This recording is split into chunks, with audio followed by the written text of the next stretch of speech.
삶의 여정 속에서 때로는 밝은 달빛처럼 평온한 날이 있지만 때로는 짙은 구름이 드리워 앞이 보이지 않는 순간도 찾아옵니다. 그럴 땐 마음이 무겁고 홀로 남겨진 듯한 외로움에 지치기도 하지요. 하지만 그 모든 순간에도 작은 지혜의 빛은 늘 우리 곁에 머물고 있습니다. 오늘은 그 빛에 대해 시련이 복으로 바뀌는 징조에 대해 이야기해 보려 합니다. 혹시 지금 마음이 무겁고 끝이 보이지 않는 긴 터널 속을 걷는 기분이 드시나요? 괜찮습니다. 누구나 그런 시간을 지나갑니다. 인생의 길을 걷다 보면 피할 수 없는 시련이라는 바람이 한 번쯤은 불어오기 마련이지요. 하지만 혹시 생각해 본 적 있으신가요? 지금의 이 고통이 사실은 당신에게 복이 되는 과정일 수 있다는 것을요. 시간이 흐르고 나서 뒤돌아보면 그때의 아픔이 나를 단단하게 만들고 더 깊은 지혜와 따뜻한 마음을 품게 했다는 걸 깨닫는 순간이 찾아옵니다. 그 당시엔 도저히 이해할 수 없었던 그 고통이 결국 나를 성장시키고 있었던 것이죠. 어느 날 한 제자가 스승에게 물었습니다. 스승님, 왜 우리는 이렇게 고통을 겪어야 하나요? 행복하기 위해 태어난 것이 아닌가요? 스승은 잠시 고요히 침묵하다가 잔잔한 목소리로 대답했습니다. 삶은 본래고다. 그것은 잘못된 것이 아니라 존재의 본질이란다. 고통은 피할 수 있는 것이 아니라 삶의 자연스러운 일부이지. 제자가 다시 물었습니다. 그렇다면 이 고통은 영원히 사라지지 않나요? 스승은 미소를 지으며 답했습니다. 고통을 없애려는 마음이 오히려 고통을 키운다. 중요한 건 고통을 피하는 것이 아니라 그 고통을 바라보는 눈을 바꾸는 것이다. 모든 고통은 무지에서 비롯된다. 진정한 지혜로 고통을 바라볼 때 그 고통은 더 이상 고통이 아니게 되지. 제자는 그 말을 곱씹으며 물었습니다. 왜 고통이 깨달음의 기회가 된다는 것입니까? 스승은 대답했습니다. 불은 나무를 태우지만 그 속에서 죄를 남기지. 고통도 그렇다. 우리의 마음을 태워내지만 그 속에는 새로운 씨앗이 자란다. 시련은 불순물을 태우고 더 깊은 깨달음을 남긴다. 고통은 피해야 할 적이 아니라 지혜를 발견하게 하는 스승이다. 그날 스승은 제자들에게 이렇게 가르쳤습니다. 시련이 복으로 바뀌는 징조들이 있다. 그 징조들을 알아차릴 수 있다면 고통은 더 이상 괴로움이 아니게 된다. 첫 번째 징조, 내면의 평화가 찾아올 때입니다.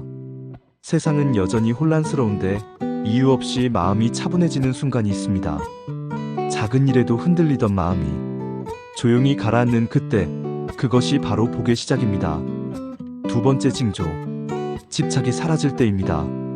붙잡으려 할수록 더 고통스러웠던 것들이 어느 순간 그냥 흘러가도록 놓아지기 시작합니다.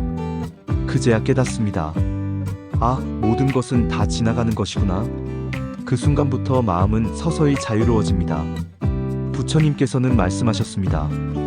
모든 집착을 놓을 때 참된 자유가 찾아온다. 세 번째 징조, 감사의 마음이 피어날 때입니다. 시련 속에서 감사하기란 쉽지 않습니다.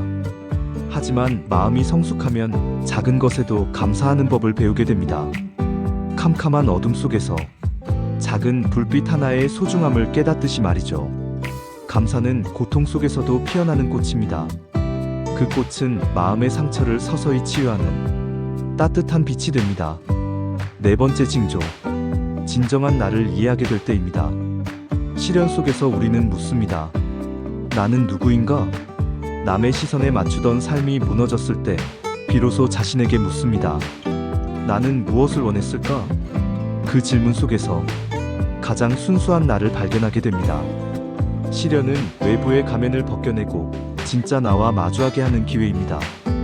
다섯 번째 징조, 타인을 이해하고 공감하는 마음이 자라날 때입니다. 자신이 고통을 겪기 전에는 타인의 슬픔이 남의 일처럼 느껴지지만 한 번이라도 깊은 상처를 경험하면 그들의 눈물을 이해하게 됩니다. 부처님께서는 말씀하셨습니다. 고통은 자비의 씨앗이다. 고통을 겪은 사람만이 진심으로 타인을 품을 수 있습니다. 스승은 마지막으로 이렇게 말했습니다. 시련은 가장 귀한 선물이다. 그것을 받아들이고 배우려는 마음이 있을 때 비로소 복이 된다. 제자는 그 말을 마음에 새기며 다시 길을 걸었습니다. 시련은 끝나지 않았지만 이제 그는 그 시련을 새로운 눈으로 바라볼 수 있었습니다. 꽉 쥔 모래는 손가락 사이로 빠져나가지만 손을 펴면 모래는 그 자리에 머뭅니다.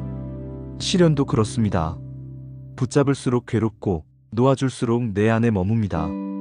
그 고통은 결국 감사의 향기로 지혜의 빛으로 남게 되지요. 부처님께서는 말씀하셨습니다. 마음은 모든 것의 근원이다.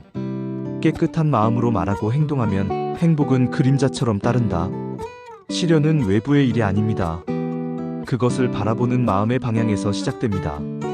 같은 고통이라도 그걸 어떻게 바라보느냐에 따라 그것은 짐이 되기도 하고 선물이 되기도 합니다. 그리고 또 이렇게 말씀하셨습니다. 증오로 증오를 없앨 수 없다. 오직 자비로만 증오를 없앨 수 있다. 진정한 용기는 고통을 바꾸는 힘이 아니라 그 고통에 휘둘리지 않고 마음을 다스리는 힘입니다. 모든 것은 무상합니다. 시련도 아픔도 결국은 지나갑니다. 진흙 속에서 핀 연꽃처럼 가장 어두운 밤이 지나야 새벽이 오듯 고통은 우리 안의 빛을 드러내기 위한 과정입니다. 지금의 어둠이 깊을수록 그만큼 당신의 마음은 더 밝은 빛을 준비하고 있습니다. 부처님께서는 이렇게 말씀하셨습니다. 가장 깊은 어둠 속에서 가장 밝은 빛이 태어난다. 지금의 시련이 크고 무겁게 느껴진다면 그만큼 더 큰 깨달음이 다가오고 있다는 뜻입니다. 고통 속에서도 당신의 마음은 단단해지고 슬픔 속에서도 자비가 자라고 있습니다. 혹시 지금 당신이 외롭고 힘든 시련의 길 위에 있다면 이 말을 기억하세요. 시련은 잠시 스쳐가는 구름일 뿐이며 그 뒤에는 언제나 푸른 하늘이 기다리고 있다. 당신은 혼자가 아닙니다. 부처님의 지혜와 자비가 늘 그 길 위에서 함께하고 있습니다. 그러니 자신에게 이렇게 말해주세요. 나는 잘하고 있어. 지금 이 순간도 나를 위한 시간이다. 오늘도 함께 해주셔서 감사합니다. 당신의 하루가 부처님의 지혜처럼 평온하고 따뜻하길 바랍니다.